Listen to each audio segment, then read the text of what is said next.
There have been more than 700 complaints about ATVs and bikes riding across the streets of Columbus. Neighbors don't like the noise and are concerned about the safety from drivers going on sidewalks and even lawns. That prompted several departments to join together last weekend to crack down on illegal riding. 10 TV's Lacey Chris spoke exclusively to one of the riders who was arrested.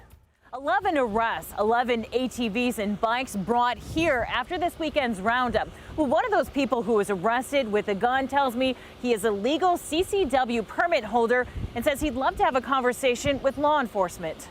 From the ground and from the sky, Columbus Police, the Franklin County Sheriff's Office, and Whitehall Police worked together on Operation 52 to stop illegal bike and ATV riders from hitting the streets. We just took a casual Saturday ride like we do any other Saturday of the week, but just had a lot more police presence than normal. For fear of retribution, BK did not want us to show his face. He admits police chased him for a couple of hours and he drove through a field to get away. Why didn't you just stop before? Because their methods of apprehension do not really allow us to stop for the most part. He says he was one of those who were arrested with a gun, but he says he has a legal CCW permit. The firearms that were found on us have nothing to do with the homicides that have been going on in the city at the moment. We were just legal gun owners trying to protect ourselves. BK admits his ride is not street legal, but says police resources should be used elsewhere. What do you think the focus should be on? Unfortunately, I feel like the focus should possibly be more focused towards the 127 homicides that continue to rise. Columbus Police Deputy Chief Jen Knight says Columbus Police has to enforce all laws and that no officers were taken from investigating violent crime.